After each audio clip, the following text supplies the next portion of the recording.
Assalamualaikum warahmatullahi taala wabarakatuh. Innal hamdalillah nahmaduhu wa nasta'inuhu wa nastaghfiruh wa na'udzu billahi min shururi anfusina wa min sayyiati a'malina. May yahdihillahu fala mudilla lahu wa may yudlilhu fala hadiya lahu. Asyhadu an la ilaha illallah wa asyhadu anna Muhammadan 'abduhu wa rasuluh. Allahumma salli wa sallim wa barik ala Muhammad wa ala alihi wa sahbihi wa man tabi'ahum bi ihsanin ila yaumiddin, amma ba'd. Fa inna asdaqal hadithi kitabullah wa khairal hadi hadi Muhammad sallallahu alaihi wasallam wa syarrul umuri muhdatsatuha wa kullu muhdatsatin bid'ah wa kullu bid'atin dhalalah wa kullu dhalalatin fin nar, atau kama qala an-nabi sallallahu alaihi wasallam, la nabiyya ba'da. Alhamdulillah, hadirin hadirat yang dirahmati Allah Ta'ala sekalian. InsyaAllah kita sambung pada muka surat 23, perenggan yang ke perenggan yang ke 1, 2, 3, 4. Baik. Ngundi mana kita ni? Tak lama ni. Tak ngundi. Memang pening kepala Hakikatnya memang pening kepala. Tak apalah, itu kena apa panggil, istikharah sungguh-sungguh lah. Baik. Dalam perbincangan yang lalu, pada bab yang ini, iaitu bab yang kedua, tajuknya faham alam dan makhluk ghaib di alam Melayu sebelum muncul konsep agama.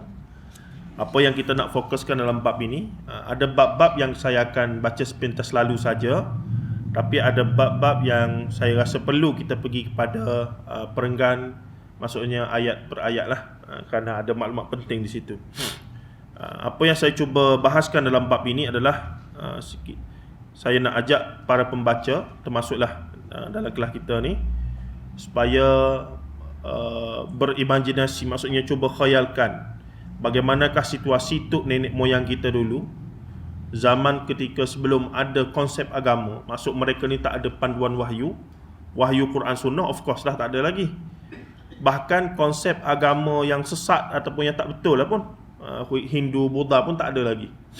Jadi ketika mereka diuji dengan 5 perkara itu, walanabluwannakum bisyai'in minal khawfi wal ju'i wa naqsin minal amwal wal anfus was thamarat, 5 perkara itu diuji dari sudut apa dia, walanabluwannakum bisyai'in minal khawf, dengan rasa takut, minal khawfi wal ju', rasa lapar, kebuluran, wal khawfi wal ju', wa naqsin minal amwal, kehilangan harta benda, wal anfus, dan kekurangan nyawa, kematian, dan ath-thamarat, dan tanam-tanaman.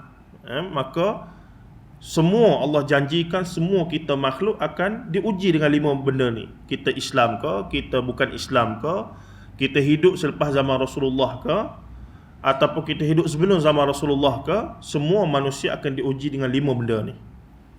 Maka ketika manusia tidak ada agama, tak ada panduan, kita alhamdulillah kita hidup 1400-1300 tahun selepas Islam dah ada. Takdir Allah, Nusantara ni dah jadi Islam secara majoriti. Kita pula orang Melayu lahir Islam.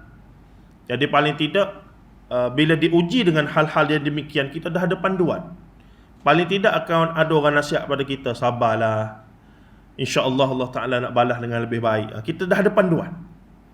Tapi manusia zaman tak ada agama ni, macam mana mereka nak pujuk diri mereka?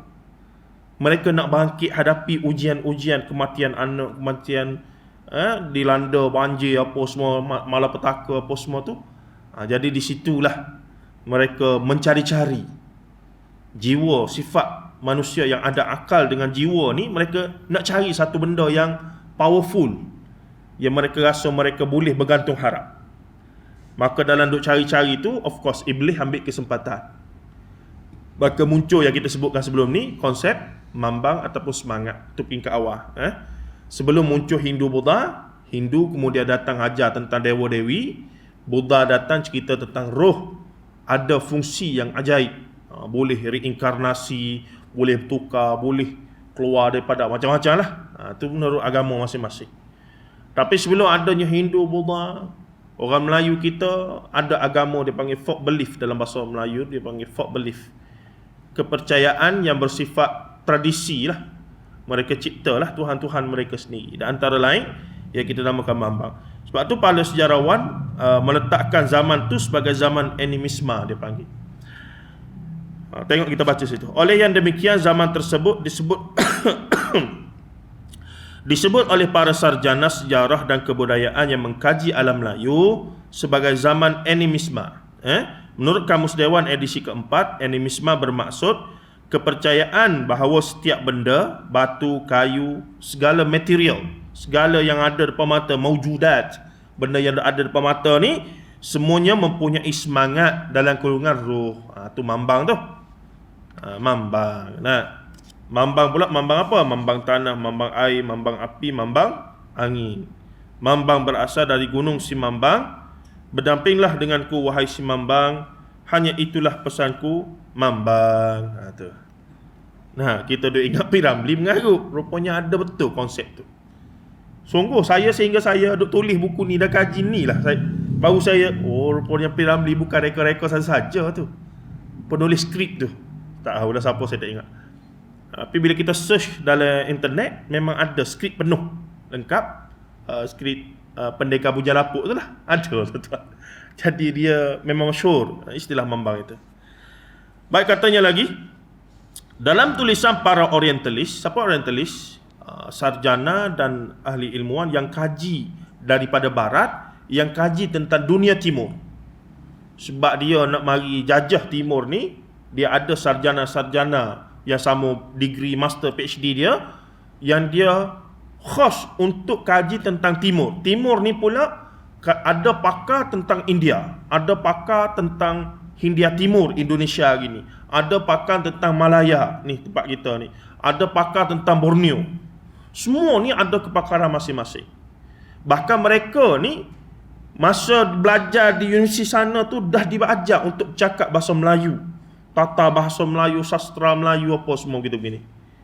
Maka muncullah watak-watak sebagai contoh di Indonesia, Aceh, kemudiannya Snok Hozrongge daripada Belanda, Yahudi keturunan, dan kebanyakan orientalis ni keturunan Yahudi.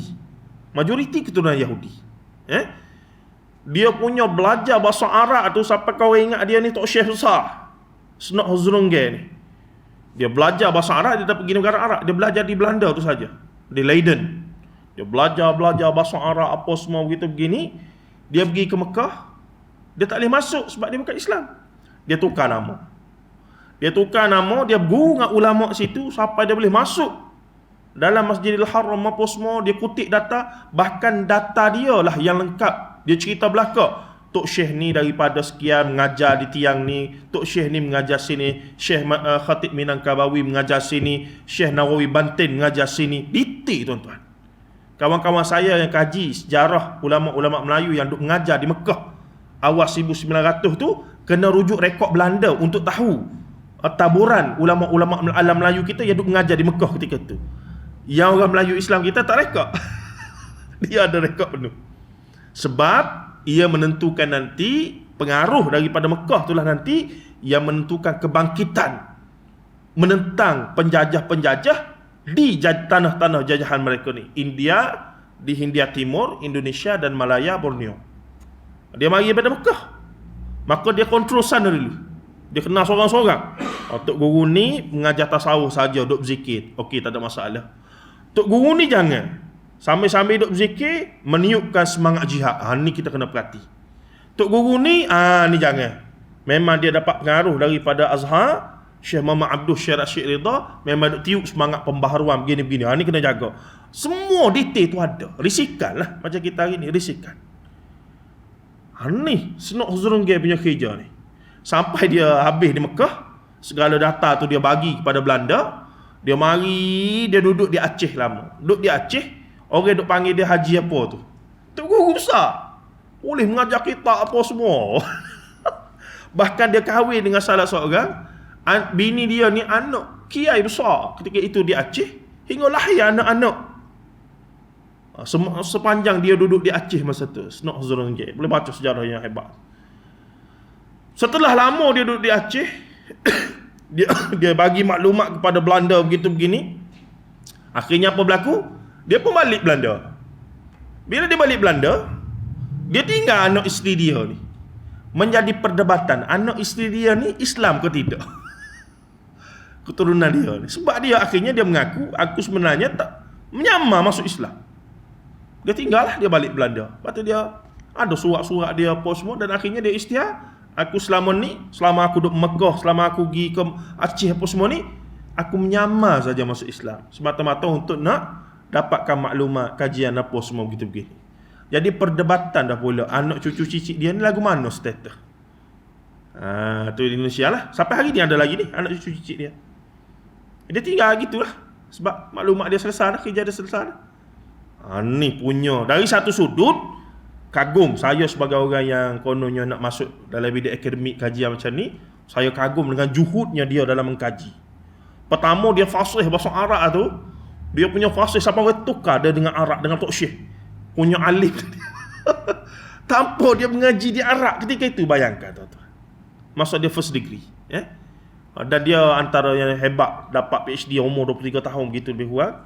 Sehingga dia diberi tugas yang berat ni lah. Menjadi perisik, bukan perisik. Perisik lah. Menjadi perisik sekaligus. Pergi ke Mekah. Guru dengan guru. Sehingga dianggap sebagai ulama besar di Mekah. Kemudian datang ke Aceh pula. Oh, dahsyat tuan-tuan. Dari satu sudut, saya tak boleh sembunyikan rasa kagum.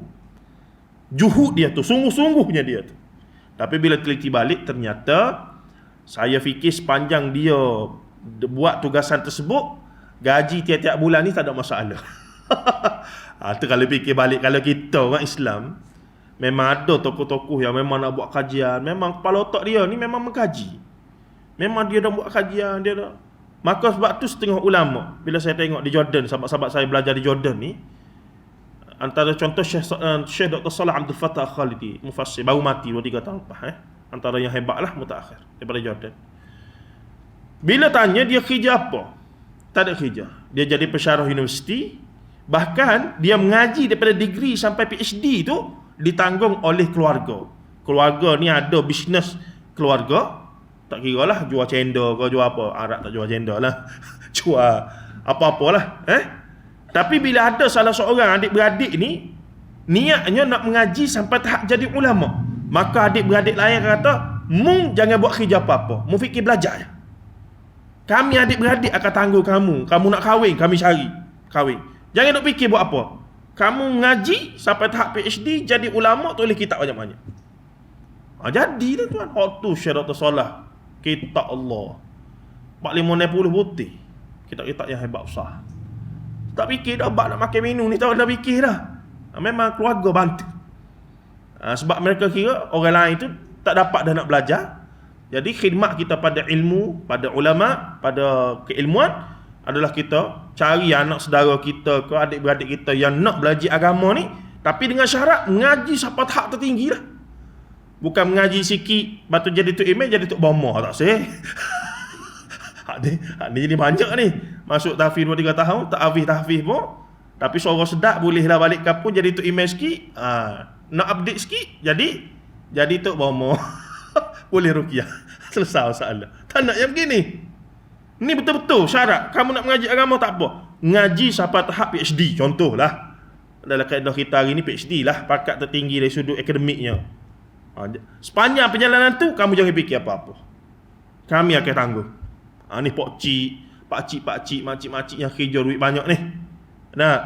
Mana lagi anak saudara nak mengaji. Tapi syarat mengaji sungguh-sungguh sampai habis.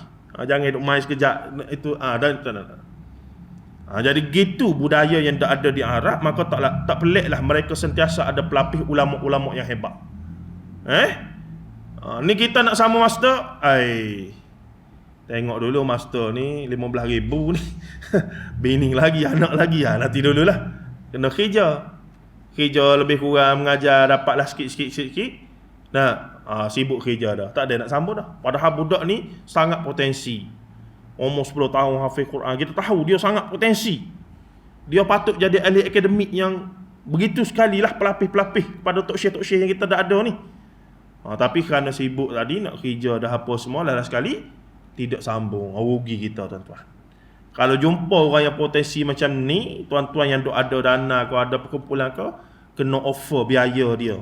Tapi syarat kena habis lah, jangan duk main pelik-pelik. Kena offer. Nak sambung mana? UIA, tak apa. Berapa? Sikit. Syarat kena habis. Ni tuan-tuan. Kalau kata dia lepas tu habis sungguh, dia duk mengajar, dia duk tulis kitab, dia duduk bersyarah, dia menimbulkan kesedaran pada umat, saham kita akan ada sampai bila-bila pada dia ni. Atau al-ilmu yun tafa'u bi. Sadaqatin jariyah tu. Baik. Katanya lagi di situ, tu cerita Snok Huzurongge, tu boleh Google sendirilah tengok Snok Huzurongge. Cerita yang menarik, Oh, payah pun nak tu. Snok SNOUCK Huzurongge. Bagaimana? Ada. Baik, oleh sebab British paling lama menjajah tanah Melayu selepas era Portugis dan Belanda, kita dijajah oleh Portugis dulu. Kemudian baru Belanda sekejap. Kemudian British mari.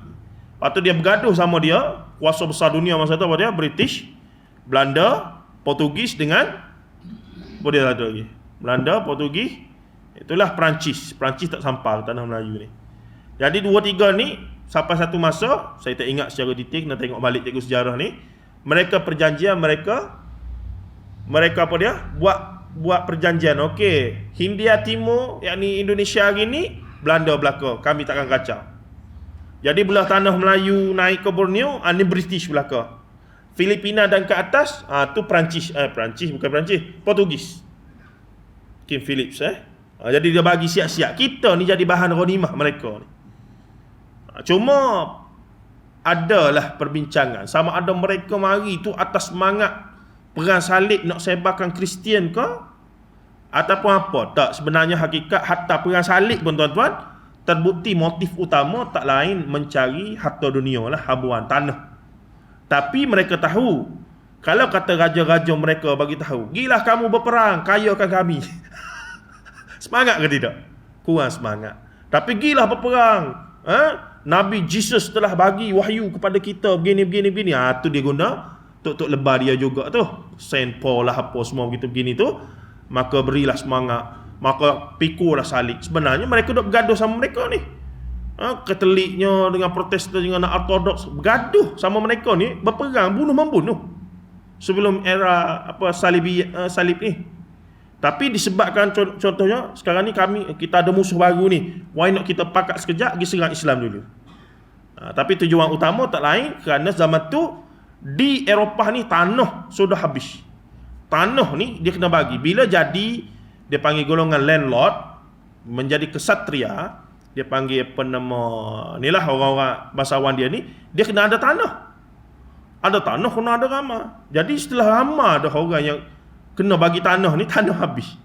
Raja sebenarnya dalam sistem Eropah, dia punya raja tu tak power sebenarnya. Powernya pada landlord ni. Dia punya baron tak baron lah apa semua ni. Ni yang kalau dia sokong raja ni, maka raja ni powerful. Kalau mereka belot, separuh tak setuju, sudah. Goyanglah raja ni.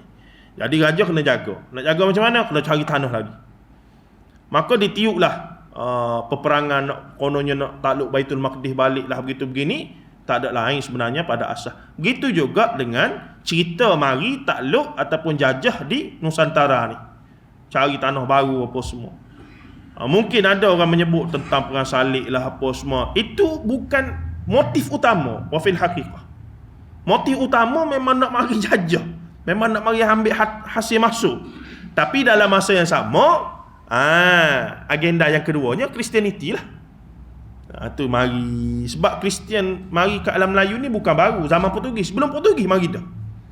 Tapi tak berjaya lah. Sebab mari bukan menakluk apa semua. Jadi akhirnya bila mereka mari daripada zaman Belanda, daripada zaman Portugis, Melaka, hinggalah. Dan kita kena ingat, bila Portugis serang kota Melaka, yang jatuh ke tangan Portugis hanya kota Melaka. Bukan seluruh alam Melayu. Kota Melaka kecil itu, yalah. Ada kota yang hebat lah. Yang kita baca dalam buku sejarah tu banyak tak betul, tuan-tuan. Soalnya Portugis mari, bom-bom sekejap, tak sampai beberapa minit, berjaya takluk. Wah, mengarut sakan tu. Tak betul. Para pengkaji sejarah betul ni saya baca balik, selama seminggu lebih, dekat 2 minggu. Bahkan laluan Aceh, laluan Selat Melaka tu ditutup supaya bantuan luar tak dapat masuk. Dan jatuh tu bukannya mudah mari serang, sebab kota Melaka ni batu dulu. Kota tersibuk di dunia. Takkanlah kayu. Bahkan senjata api dah ada dah. Orang Melayu masa tu bukan senjata kerih dengan lembing saja, dah ada meriam, dah ada rentaka, senjata api apa semua. Dahsyat, hebat. Tapi pertahanan akhirnya kalah sebab ada pengkhianat dari dalam. Di Melaka ketika itu ada orang Jawa, ada Mamat Chetty ni, apa nama dia daripada Citu ni, kemudian ada Cina dan ada beberapa orang lagi yang ada kepentingan bisnes di situ. Dia masing-masing mencari peluang untuk, dan akhirnya bila Portugis mampu berjaya offer satu benda yang menarik, maka ada yang terima dan akhirnya diberitahulah tentang kelebihan pertahanan kota Melaka tu. Dahsyat tuan-tuan. Dan ini semua rekod yang kita boleh baca daripada rekod Portugis dan Belanda. Rekod Portugis. Rekod Melayu tak ada.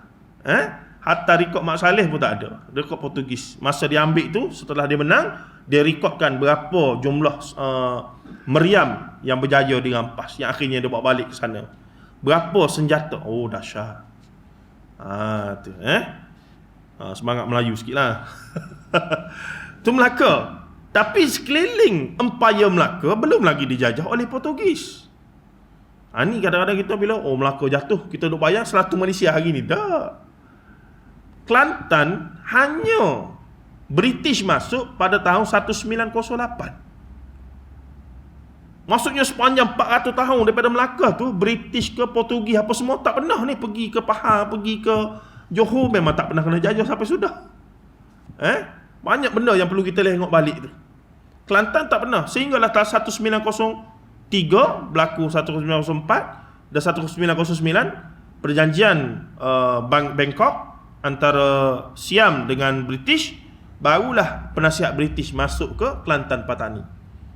Masa itulah dia bagi, okey, Siam ambil separuh Patani, Kelantan separuh, dia bagi 2. Settle masalah. Benda-benda begitu yang menariknya. Baik, jadi oleh sebab British paling lama jajah tanah Melayu selepas era Portugis dan Belanda, maka rekod mengenai sosio budaya Melayu termasuk berkaitan hal ini agak banyak dan lengkap dicatat dan disimpan oleh mereka. Siapa? British. Waktu orientasi kita sampai hari ini adalah British. Sampaikan King Elizabeth mati pun disuruh bagi penghormatan yang sekian-sekian. Menjadi strategi British juga bahawa setiap pegawai tinggi yang dihantar secara langsung menjadi penyelidik di lapangan sebagaimana sepatutnya seorang orientalis. Boleh dikatakan ia strategi serampan 2 mata. Biasanya pegawai-pegawai nasihat yang mari, antaranya Stanford Raffles di Singapura lama. Tu lama lagi lah. Awas sikit siapa dia, Swettenham. Macam-macam nama lagi lah. Mereka ni biasanya lulusan daripada first degree daripada SOAS, School of Oriental and African Studies, yang mereka mari ni dalam keadaan dah reti cakap bahasa Melayu. Minimum mereka dah reti cakap bahasa Melayu. Belajar mana? Belajar di universiti tempat mereka lagi. Semacam mana Hozrongje tadi, belajar di Belanda, bahasa Arab apa semua, bahasa Melayu, akhirnya mari duduk di Aceh. Begitulah juga, bahkan dia boleh berbahasa Aceh. Begitulah juga, ni hebatnya orientalis ni buat kerja ni, dahsyat tuan-tuan. Dia memang labur sungguh duit untuk bina pakar-pakar. Ni kalau mu minat apa? Bahasa Arab. Bahasa Arab tu. Nah, jadi British pula bagi modal dia lahirkan pegawai-pegawai yang mana mereka ni bila habis first degree akan dihantar berkhidmat di mana? Malaya. Akan jadi pegawai resident, penasihat raja ni, begitu. Maka mereka ni mari pula bukan mari saja. Bila mereka mari jadi pegawai besar ni, resident lah apa semua, penasihat begitu begini ni, mereka akan buat journal, mereka akan tulis segala apa yang mereka hadapi hari-hari, dia akan tulis. Orang Melayu ni suka begini, orang Melayu ni begini, orang Melayu ni begini. Dan akhirnya rekod tentang tu nenek moyang kita punya, dia panggil al-ijtima', al-ilmu al-ijtima'i, yakni ilmu kemasyarakatan, dia panggil sains sosial ya. Banyak sumbernya daripada golongan orientalis British ini, yang sebahagiannya kita tak setujulah. Mungkin dia salah baca, ataupun dia jumpa seorang, dia exaggerate semua sekali data-data. Tapi kebanyakannya boleh kita terima. Termasuk satu buku yang sahabat saya terjemah bertajuk Franz Swettenham, The Malay Sketches. Pernah dulu UM terjemah, sahabat saya terjemah balik baru terbit, sebagai ragam orang Melayu. Dia duduk di Perak lama, Swettenham, sebelum Birch ataupun selepas Birch kena bunuh tu. Dia duduk tulis lah. Dia buat kesimpulan orang Melayu ni peramah, baik, tapi kalau bab berdendam sudah, dia kata. Mereka ni kerja tak berapa rajin. Adalah kritikan-kritikan dia yang kita baca rasa tak selesa lah. Ini macam, tapi nak kata tak betul pun macam betul. Dia kata mereka sangat percaya, menjanjung agama Islam. Agama Islam sangat sayang pada Nabi apa semua, tapi khurafat tahyung apa dia tak tinggal. Percaya pada hantu apa semua ni. Ni British sebut ni. Apa contohnya? Bila mana ada orang sakit gering, maka mereka akan panggil lah Tok Bomo Pawan Dukun dulu ni. Mari baca. Dah bila kemuncak dah nampak tak lagi dah, memang nak mati dah, barulah dia panggil Pak Lebay apa semua, mari baca Yasin. Itu realiti je zaman tu. Dia sebut tu. Dia sebut begitu. Lepas tu dia ceritalah, orang Melayu ni suka berjudi, suka minum arak, tuak masam apa semualah. Tapi saya kritik lah. Kita kata mungkin dia ni banyak bergaul dengan orang bangsawan atasan. Jadi bila berjudi ni, berjudi cara orang kaya lain lah, dia berjudi dengan cara orang awam. Orang awam punya berjudi mungkin belaga ayam apa semua begitu je, main kespila begitu je lah. Gitu. Tapi golongan bangsawan ni mungkin lain game dia, game yang lebih up lah. Begitu juga dalam masalah mabuk. Golongan-golongan bangsawan mungkin mabuknya guna arak sebagaimana British lah, sebab pengaruh tu dah ada. Tapi orang kampung mungkin tuak masa apa semua begitu saja. Tapai ke apa semua begitu. Jadi adalah benda-benda yang kita tak setuju. Dalam banyak kita setuju, banyak juga kita tak setuju. Buat lagi bini orang, dia kata. Antara lain suka buat lagi bini orang Melayu ni. Takkan kita boleh percaya, sebab zaman tu kalau rakyat marhain biasa tak berani buat benda jahat lagu tu. Yang biasa berani buat jahat benda lagu tu siapa dia? Tok Gawa. Ni golongan-golongan yang ada kuasa kat atas lah. Raja, anak beranak raja. Tengok bini orang berkenan, dia ambil. Tak kira nenek orang ke siapa, dia kira dia suka, dia ambil. Zaman tu, zaman tak ada tak ada rule of law. Itu sikit sebanyak tuan-tuan, kita kena realistik. Sikit sebanyak kita kena terima kasih kepada British. Kalau tidak, kerana British mari dah set undang-undang ni, teruk lagi ni. Yang Kelantan masuk 1909 tu sebab apa? Pak saudara bunuh anak saudara bunuh adik dia bunuh tok dia. Ni sebab berebut kawasan pemerintahan. Tu sebab bila orang kata sejarah kesultanan lah, tak payah bincang lah. Memang banyak benda tak elok. Abdullah Musi cerita pelayaran dia mari bergaduh istana sebelah-sebelah. Istana sebelah-sebelah duduk bom masing-masing. Rakyat duduk tengok pening. Itu zaman tu punya realiti. Jadi British mari letak satu undang-undang. Ni raja ni, Long Yunuh ni, kami sokong ni. Orang lain jangan buat apa. Maksud start daripada tu lah stabil. Mulalah ada Majlis Agama Islam Kelantan, mulalah ada undang-undang apa semua gitu begini. Yang kita kata tak ada dah kisah anak saudara bunuh pak saudara, abang bunuh adik, adik bunuh ayah. Tak ada dah. Dah ada satu set yang kalau kamu bunuh, kamu kena hadap di mahkamah. Kamu kena menghadapi hukuman-hukuman yang ditetapkan oleh penjajah ni, hukuman civil. Jadi dalam wallahu a'lam, sebab itulah ada setengah penulis macam Syekh Said Al-Hadi, dia puji British bukan main.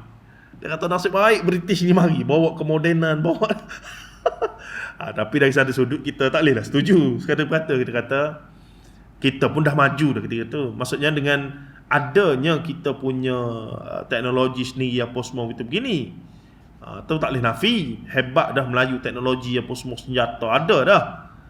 Cuma sebabnya kuasa raja terlalu mutlak. Terlalu mutlak ni zilullahu fil alam, bawah sikit pada Tuhan.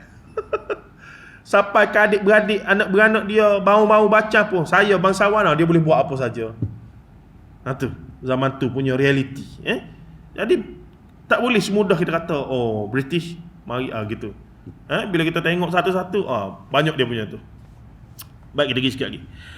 Sebahagian daripada mereka kemudian kembali ke negara asal dan menjadi tenaga pakar dalam akademik, sebagai contoh di School of Oriental and African Studies SOAS ataupun SOAS, University of London. Jadi dia pula bila balik jadi pegawai lama di tanah Melayu ni, balik-balik jadi pensyarah.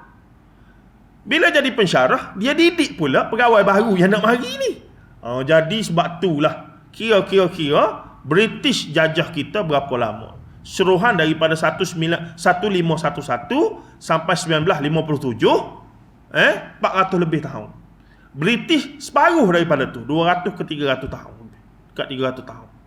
Jadi macam mana British boleh jajah kita selama itu? Mesti ada sebab.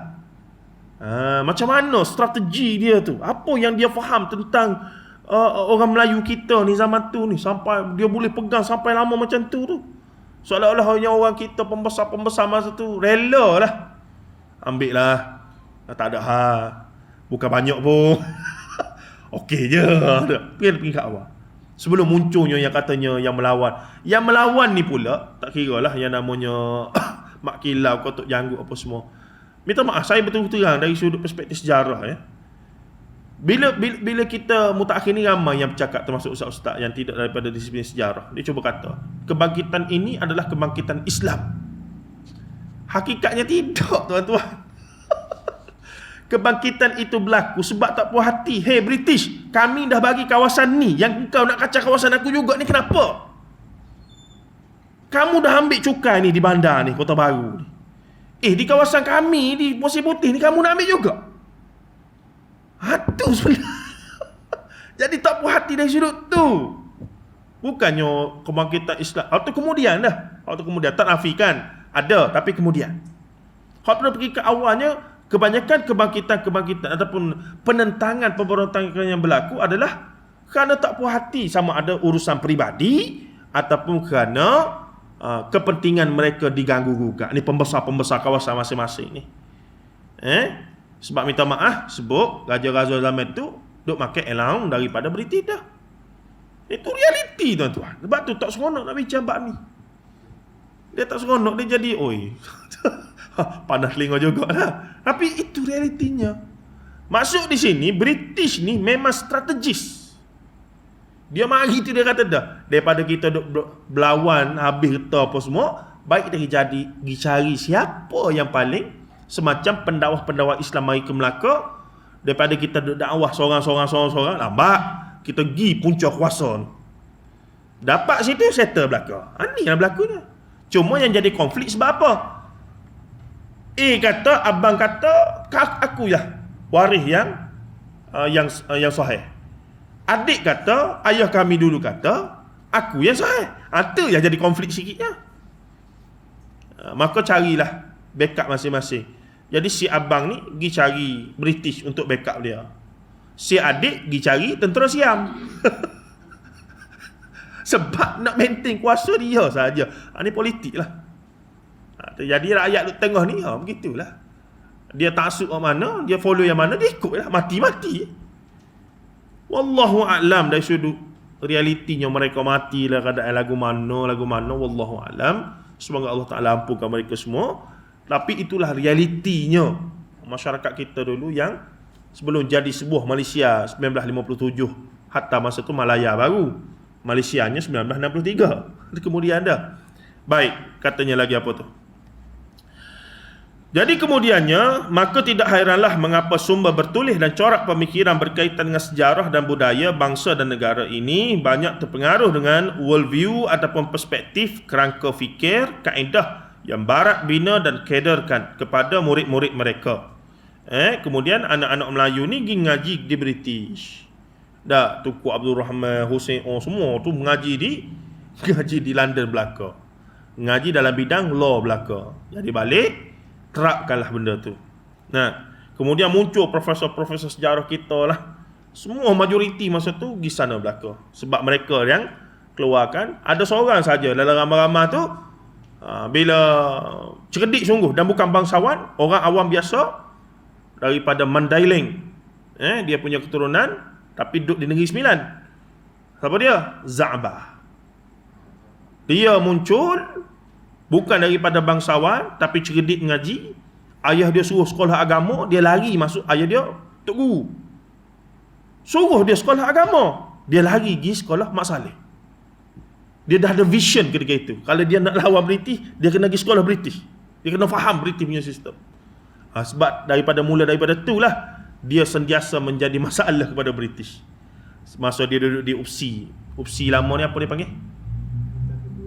Maktab Perguruan masa tu. Tu pun dia dah melawan dah. Jadi British pun buat lari mana. Pergi duduk di jadilah ketua pengasas kepada tempat saya mengaji ni, iaitu dia panggil Akademi Pengajian Melayu asal lagi. Jabatan Pengajian Melayu dia pertama. Pun duk melawan lagi. British pun lempar dia ke London. Duk London dia mengaji pula di SOAS. Dia duk mengajar bahasa Arab, dia ambil pula diploma bahasa Arab apa semua gitu begini. Lagi kuat dia melawan ni. Tu. Ni orang melawan betul ni, Za'bah. Yang lain-lain tu kebanyakannya melawan dalam kawan. Melawan dalam berkawan. Melawanlah. Tapi time dinner apa semua boleh duduk sekali, tak ada masalah. Baik. Katanya lagi di sini, mereka ini anak-anak murid ini kemudian kembali menjadi narasumber utama negara asal mereka, kita Malaysia lah. Secara hakikatnya mereka hanya memanjangkan apa yang guru-guru mereka hasilkan, sehinggalah muncul sarjana tempatan yang menguasai tradisi ilmu tradisional dan moden dari timur dan barat secara sekaligus. Mereka inilah kemudian berusaha melakukan kritik, tidak hanya menelan apa yang disodorkan oleh guru-guru mereka sendiri di barat, dengan membongkar kearifan dan kebijaksanaan khazanah intelektual tradisional kita, dan kemudian mengemukakan kesimpulan alternatif yang lebih adil, objektif dan komprehensif bagi ditelaah oleh anak bangsa. Baik, British ni dia punya kaji tuan-tuan. Dia pergi tengok ni orang main puteri, orang main di Kelantan, dia pergi tengok orang main bageh, orang duk halau hantu, semua dia pergi dan dia rekod satu-satu. Sampai ada satu skit, William Skit, tajuk buku dia Malay Magic, The Malay Magic. Setebal hampir 1000 muka surat. Dia himpunkan semua jenis sihir apa semua yang orang Melayu duk amal, dia cari khusus batu. Bayangkan. Bahkan dia rekodkan mentera-mentera, panggil langsui, panggil hatu raya, semua dah ada lah tu. Sangat berharga. Sahabat saya terjemah lengkap, hampir 1000 muka surat, tak terbit lagi. Kita baca Allah Akbar pun dah ni. Bahkan ada pengkaji daripada Dr. Farouk Yahya daripada SOAS hari ni moden, dia buat kajian tentang manuskrip Melayu lama, lukisan-lukisan. Sebab kalau tuan-tuan kaji manuskrip ni menarik. Manuskrip Melayu ni dia ada pesona, dia ada kecantikan, dia ada estetika dia yang tersendiri. Nampak je cakar-cakar ayam tu, tapi bila lama, barang lama ni jadi rare. Kita tengok tu, wow. Kita jumpa azimat-azimat tulisan Jawi, tapi ditukih dalam bentuk naga, bentuk harimau. Kita kata hebat ni. Mesti ada cerita di sebalik macam mana benda ni muncul ni. So, ayat kursi dia ukir jadi bentuk naga.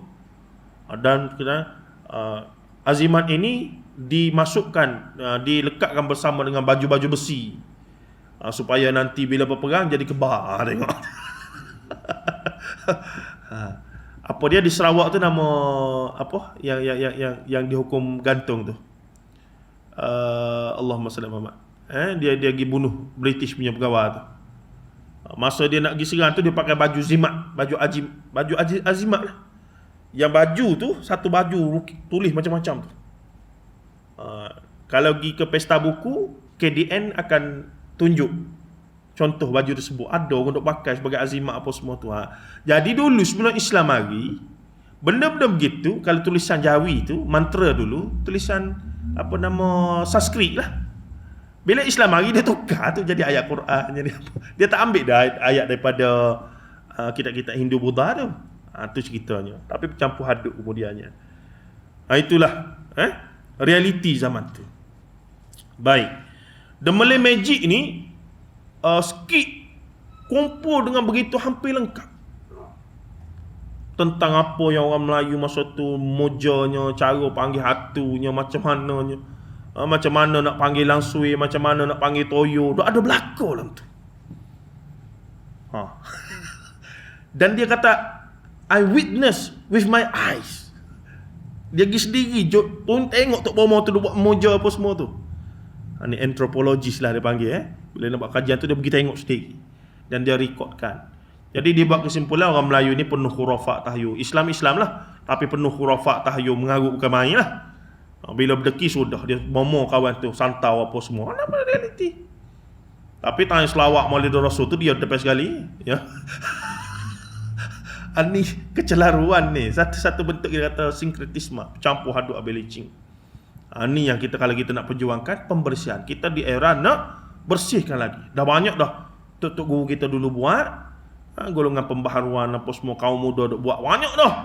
Tapi ada lagi yang kita kena pergi lagi ni. Pergi lagi. Banyak lagi tersisa pemikiran khurafat yang begitu. Itu yang kita nak bersihkan untuk mencapai satu tahap kefahaman akidah tauhid yang suci dan murni, yang sejati itu, yang tak ada contaminate langsung dengan benda-benda yang ada unsur syirik. Itu kemuncaknya. Yang tu yang kita kata nak jadi sebagaimana tauhid salafus salih. Bukannya nak suruh balik zaman tu, naik unta. Itu pun tak nak faham. Baik, katanya lagi apa dia ni. Berbalik kepada perbahasan di atas, cuba kita fikirkan bagaimana halnya dengan doktrin ini selepas kemasukan agama Hindu, Buddha dan Islam. Jika animisme lahir daripada pengalaman kearifan orang tempatan melalui pengalaman hidup mereka, agama Hindu, Buddha dan Islam tidak begitu. Semua agama ini datang dengan doktrin dan jawapan kepada persoalan kehidupan manusia berdasarkan kitab suci mereka masing-masing. Antara kriteria agama adalah kena ada kitab. Bila kata kita sebut ni satu agama, jadi secara umum takrifnya agama tu dia kena ada kitab suci. Sebab tu Islam agama, Hindu agama, dia ada kitab. Walaupun kitab dia tu sebenarnya adalah macam kita kata epik ataupun cerita dongeng dan seumpamanya lah, Mahabharata, Ramayana apa semua tu. Tapi kemudian cerita-cerita tu dijadikan sebagai kitab suci bila ditulis dan seumpamanya. Baik, katanya lagi apa dia? Kepercayaan animisme pula tidak mempunyai rujukan khas yang tersurat, kerana ia diperturunkan hanya melalui riwayat-riwayat lisan sebagaimana sastra lisan. Penambahan dan pengurangan berlaku dengan sewenang-wenangnya. Ikut tukang cerita lah. Jangan main dalam hutan tu, ada si fulan, ada sekian. Tambah pula anak dia mari. Jadi penambahan dan pengurangan tu sentiasa muncul. Ikut suka. Nah, baik, jika dahulu konsep semangat atau mambang hanya dikenal dengan sifatnya yang jika tidak puas hati dan marah, ia akan mengamuk lantas terjadilah bencana alam atau penyakit melata. Jadi pemujaan dan korban perlu dilakukan bagi menenangkan dan memuaskan hati semangat-semangat ini. Dan ni pun ada lagi. Masa tsunami tempoh hari, kan ada lagi mocik-mocik mana tiba-tiba pergi sembelih ayam tepi sungai, puja patai apa semua, ada lagi ni. Di belah Indonesia lah kuat lagi. Di belah kita ni malu-malu sikit lah. Belah Indonesia agak terbuka lagi tuan-tuan. Di belah kita ni adalah seorang makhluk tu, Raja Bomo. Dia teropong sana, teropong sini. Tapi semak dia bakar tu. Dengan full necktie merah macam menteri lah. Tengah-tengah panah pun duk pakai necktie tu lah. Ni pun kita gua setuju juga ni. Budak kita ni Malaysia panah. Dah, budak sekolah dengan necktie, dengan kop, apa benda lah kata. Tak logik langsung.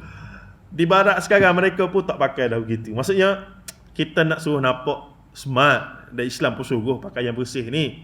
Innallaha yuhibbul jam, innallaha jamilu yuhibbul jama apa semua tu. Nah, tapi kena ada realiti. Ni bukan main dengan panah hanya dengan apa duk berkuk necktie. Sial tengok budak tu.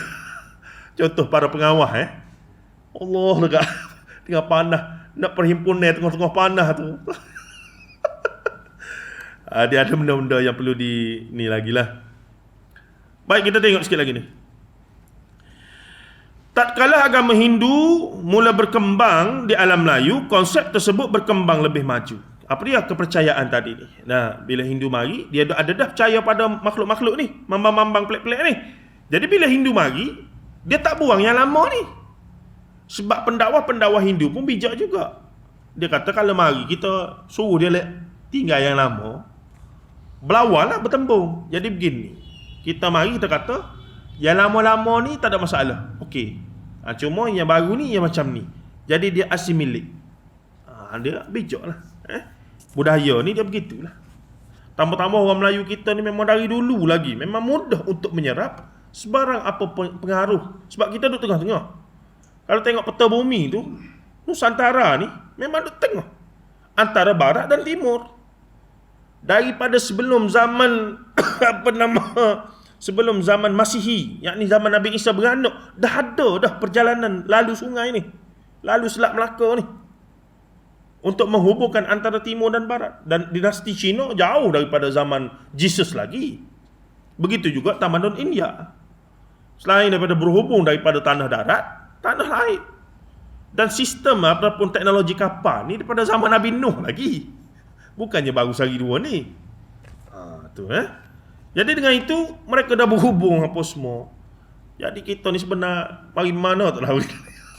Kita yang namanya Melayu ni, kalau nak cek betul, tapi itulah sampai satu pihak, satu peringkat, tak perlu pun nak fikir jauh sangat. Sebabnya ia satu benda yang akhirnya kita tak akan jumpa jawapan yang solid lah. Begitu. Baik. Jadi bila Hindu mula berkembang di alam Melayu, konsep tersebut berkembang lebih maju. Masyarakat diperkenalkan dengan konsep dewa-dewi yang baik dan dewa-dewi yang jahat. Dewa-dewi yang baik dipuja untuk mendapatkan hajat yang baik dan kesejahteraan hidup, manakala dewa-dewi yang jahat dipuja agar tidak melakukan bencana dan malapetaka kepada mereka. Konsep itu secara umum ya. Baik. Selain daripada itu, daripada menyembah dan melakukan korban kepada benda-benda sekeliling yang disangka mempunyai mambang, agama Hindu mula mendatangkan konsep menyembah patung berhala yang diukir oleh mereka sendiri sebagai simbolik kepada memuja dan menyembah dewa-dewi.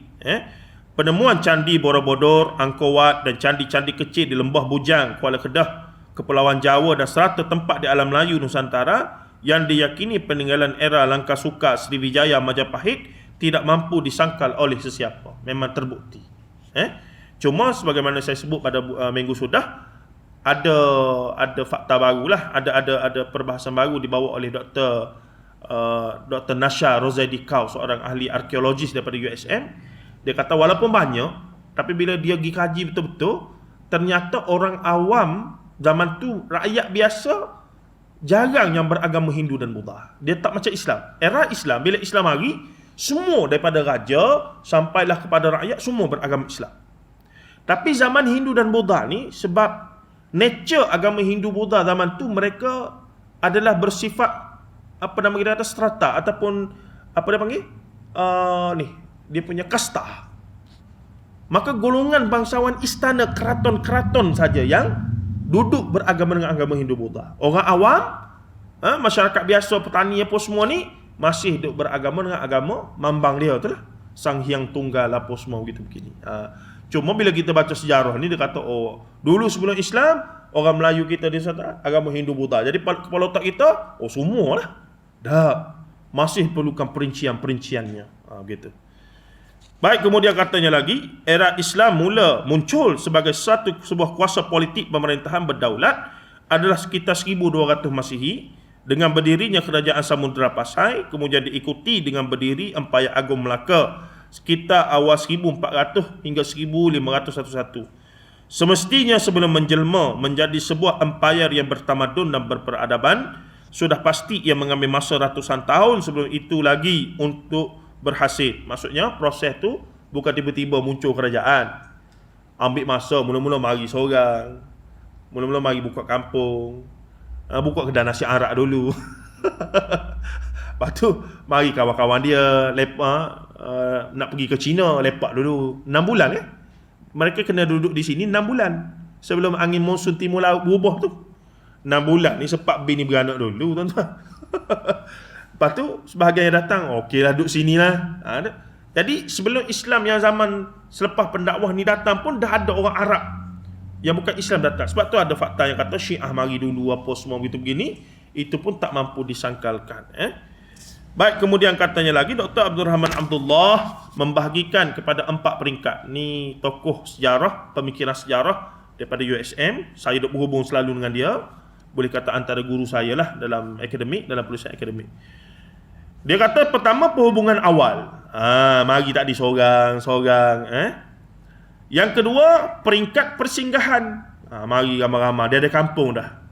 Dia kata tak apa, kita nak pergi China ke, nak pergi belah tu, ada dah tempat saudara mari kita tunggu. RNR ni.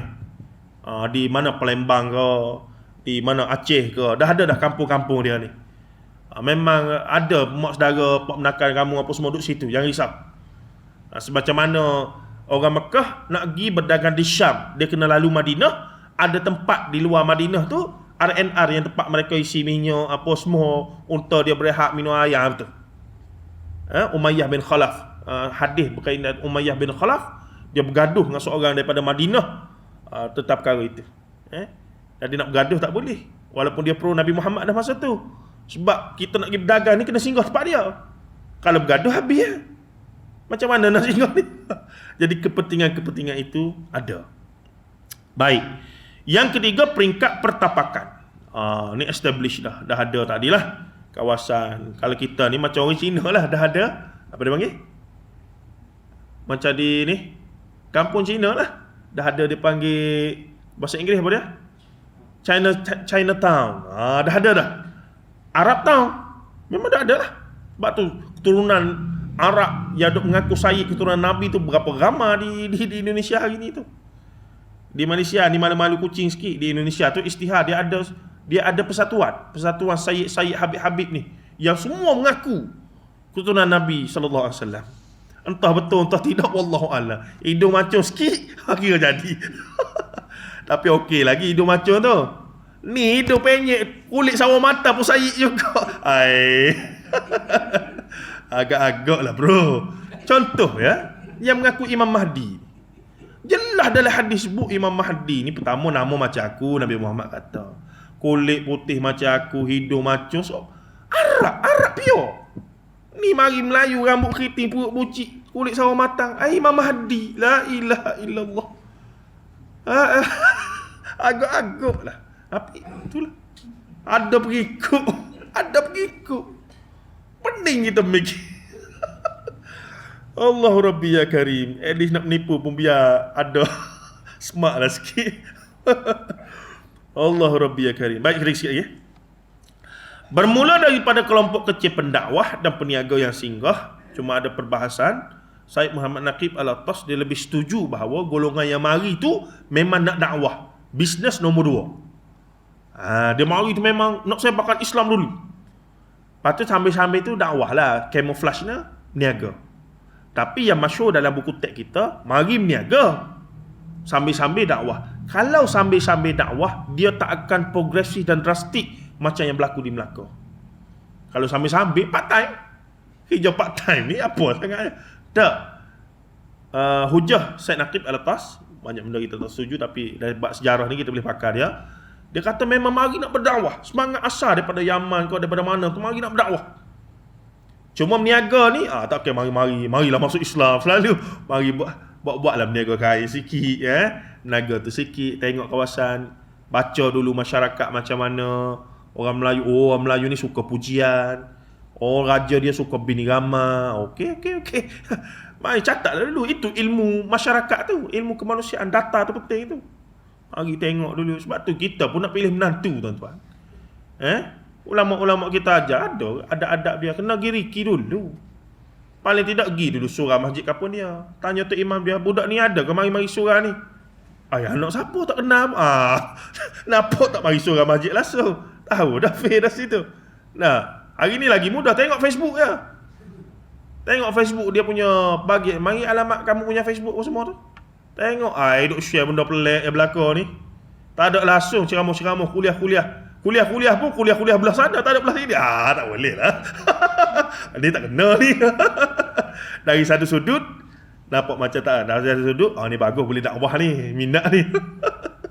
Ada. Lah katanya kena riki, bukan kata mari-mari jembor begitu, tak ada terah paleka ni. Ada. Baik, bermula dari kelompok kecil pendakwah dan peniaga singkah, kemudian mereka berkampung dan bermuamalat dengan orang tempatan. Sebahagian pula berkahwin dengan orang tempatan. Kemudian mendapat kedudukan sosial dalam masyarakat dan pemerintahan. Sebab tu istilah tabib, itu muncul hanya selepas orang Arab marilah. Tabib kataan Arab. Dulunya tak bawa pawan dukun je lah. Jadi istilah tabib hanya muncul selepas munculnya orang Arab mari duduk di sini dan merawatlah, mereka boleh merawat apa semua, maka digelarlah sebagai tabib. Kalau pergi ke Naratiwak ni, selatan Thailand, dia panggil dua doktor ni. Sama ada dia panggil tabib ataupun dia panggil bomo. Lagi mana nak pergi jumpa bomo sebentar, kita sudah adalah rupanya pergi klinik. Ataupun tabib. Dia tak panggil doktor. Pengaruh British tak ada. Sebab apa? Sebab Thailand tak pernah kena jajah. Jadi pengaruh tu tak ada. Kita doktor lah dari awal lagi. Baik, katanya lagi di sini, dalam masa yang sama proses penciptaan tulisan bersara Arab namun berbahasa Melayu dengan tambahan aksara ca, ya, nga, ga, pa, wa, yang tiada dalam huruf hijaiyah yang asal. Ni proses nak jadi tulisan ni bukan sehari dua, tuan-tuan. Mesti satu jangka masa yang panjang, 100-200 tahun at least. Lepas tu nak kena, nak tukar fonetik sebutan, nak kena dengan lidah Melayu. Ca, ya, nga, ba, pa, wa tu mana ada dalam bahasa Arab huruf hijaiyah yang asal. Jadi siapa cipta tu? Ni hebat tok nenek moyang kita. Tak boleh nafi tu. Hebatnya tok nenek moyang kita dalam mengadaptasi. Bila Islam mari, dia terima 100%, dia ejah. Jadi satu, jadi milik orang Melayu. Siapa-siapa sebut alam Melayu, bahkan dulu dikenali sebagai Jawi, tanah Jawi. Dia tak panggil alam Melayu. Malay world ni British yang bagi nama. Kalau pergi ke Mekah ketika itu, zaman 1500 hingga 1900 awal ni, ulama-ulama ataupun orang-orang di belah negara Arab akan ada, min aina anta? Min apa dia? Ardil Jawi, daripada tanah Jawi. Jawa. Pulau Jawa paling dominan ketika itu, hingga digelar sebagai Jawi. Hingga tulisan pun dinamakan tulisan Jawi. Itu kerana pengaruh Jawa yang besar. Baik, tuan-tuan dan puan rahimahullah. Banyak lagi isu-isu menarik yang boleh kita bincang ya. Kita pergi sikit lagi lah satu perenggan sebelum penutup ni. Menariknya, Islam datang dengan tidak membuang doktrin percaya kepada alam dan perkara gaib. Walaupun Islam mari kemudian, Islam mari dia tak buang yang kamu duk percaya benda-benda gaib itu, tak. Sebab Islam ni pun satu agama yang suruh kamu percaya benda gaib. Nampak tak? Sebab tu barangkali antara sebab mengapa Islam boleh terima tu, kerana banyak secara umum nampak macam banyak sama. Dia tak mari kata jangan percaya mengarut belakang ni, kita material je. Macam falsafah barat bawa daripada Marxism apa semua tu lah. Hantu apa semua ni mengarut belakang, roh-roh apa semua tak ada belakang. Tu jam lah. Tak, bila Islam mari, ada. Kena percaya benda gaib ni. Allah gaib, malaikat gaib. Nampak tu. Malah rukun Islam semuanya bersifat perlu percaya kepada yang gaib. Antuk minabillah wa malaikatihi wa kutubihi wa rusulihi wal yaumil akhir wal qadari khairihi wa syarrihi. Semuanya 6 rukun iman adalah hal-hal gaibiyah. Tapi tu. Namun Islam memberi penjelasan hakikat percaya kepada makhluk gaib yang sebenar itu apa dan bagaimana. Islam mari ajar, ya kena percaya benda gaib, tapi benda gaib yang lagu mana? Sebab yang cipta benda gaib ni Allah. Jadi nak tahu tentang hal gaib tak boleh melalui tok nenek moyang, kamu tok bomo pawang dukun apa semua tu. Kena masuk melalui pintu dia. Apa pintu alam gaib? Qala Allah wa qala Rasulullah sallallahu alaihi wasallam. Ni titik mula yang Islam mari kepada Arab jahiliyah untuk bersihkan benda ni jugalah. Itu yang Quran mari ajar ni. Ni benda gaib ni sampai kan ada 40 lebih ayat yang ada kalimah al-ghaib dalam Quran. Zalika min amba'il ghaib alladzina yu'minuna bil ghaib mafatihul ghaib. Ni nanti dalam bab berapa tu saya senaraikan semua ayat Quran yang ada kalimah al-ghaib tu. Maka Ustaz Amran kena ambil satu masa tadabbur semua ayat tu. Sebab di sana ada konteks yang khusus. Soalnya Allah nak kata, hey, ni cara beriman pada benda gaib yang sebenar ni. Yang jadi selama ni orang Melayu duk ngaruk percaya Tok Pomo, pawan dukun apa semua ni, kita je layan ni. Ustaz mari cerita benda-benda gaib pelik-pelik pun. Betul. Tok Pomo cerita pun. Betul juga. Berat sungguh. Kita ngaji ni kita ajar benda gaib mesti mari hanya Quran dan Sunnah. Hatta satu benda kamu tak boleh reka. Bak azab kubur, bak syurga, bak neraka, bak pahala. Kamu nak kata benda ni sunat, mana dalih? Sebab bagi sunat ni bagi gaib. Kamu tak boleh reka. Sunat kot. Tak boleh. Dalih. Sebab itulah banyak benda yang orang Melayu duk buat yang dah jadi tradisi paling tinggi. Dia akan kata ulama telah putuskan hukumnya harus.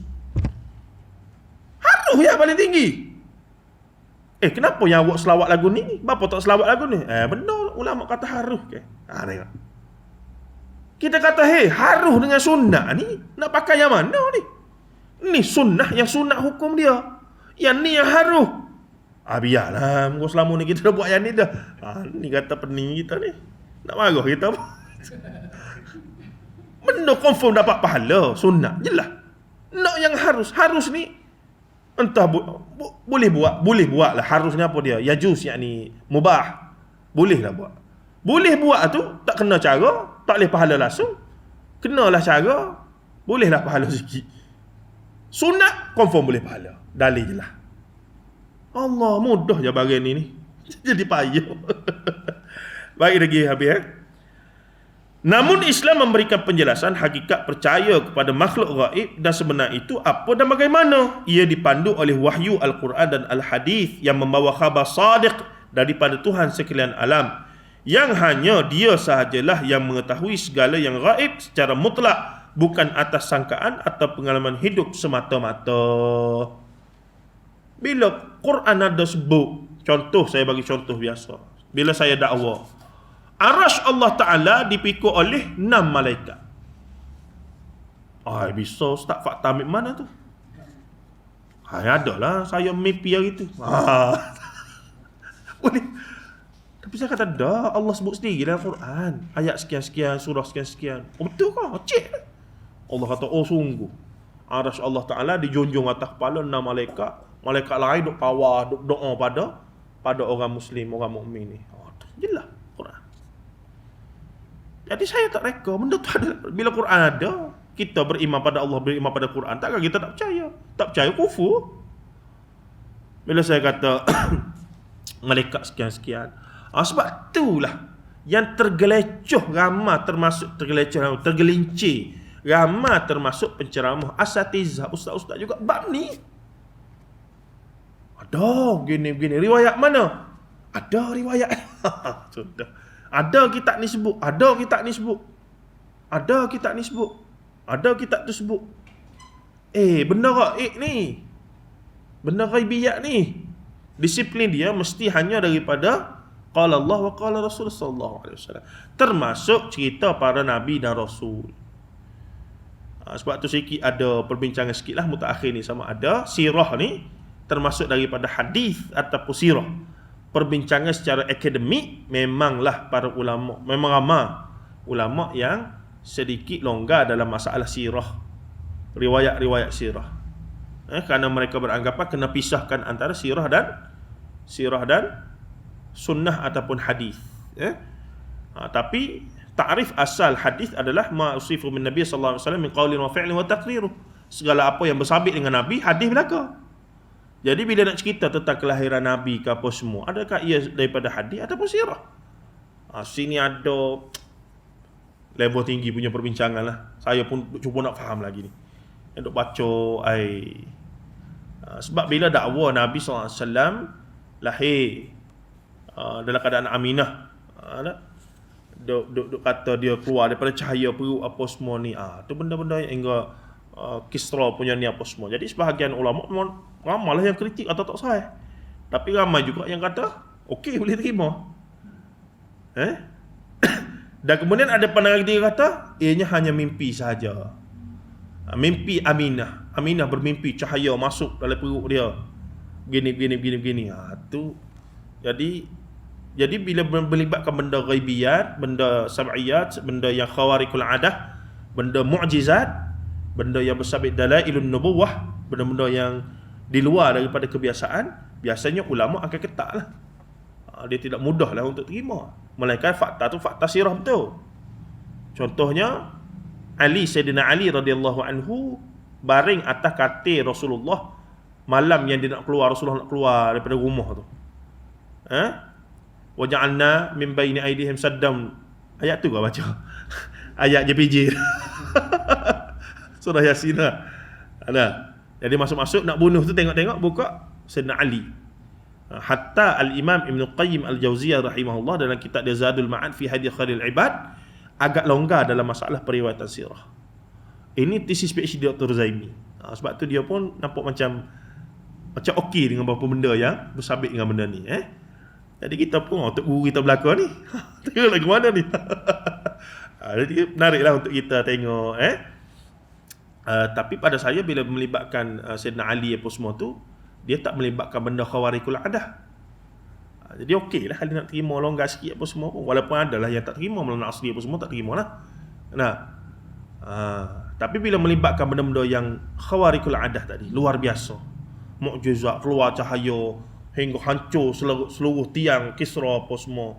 Sebab riwayat sirah pun tak ada. Sejarah daripada sumber Farsi pun tak ada. Kalau betul lah terpadam api, apa tiang dia habis hancur, mesti ada sumber daripada pihak dia pun. Satu masa telah berlaku gempa bumi begini-begini, tak ada. Pada tarikh yang sama. Gitu. Yang saya khawatir adalah golongan-golongan yang duk pegang Nabi Muhammad daripada cahaya ni akan ambil kesempatan lah. Tengok betapa Rasulullah ni adalah dicipta daripada cahaya. Masa nak beranak tu pun Siti Aminah mari cahaya daripada perut keluar tu. Tu dia. Jadi cerita lain dah tu Nur Muhammad. Wallahu a'lam. Kita berhenti situ, insya-Allah kita sambung lagi beberapa fakta dan insya-Allah perbincangan yang menarik lagi insya-Allah. Sallallahu alaihi wasallam Muhammad wa ala alihi washabbihi ajma'in walhamdulillahirabbil alamin. Assalamualaikum warahmatullahi taala wabarakatuh.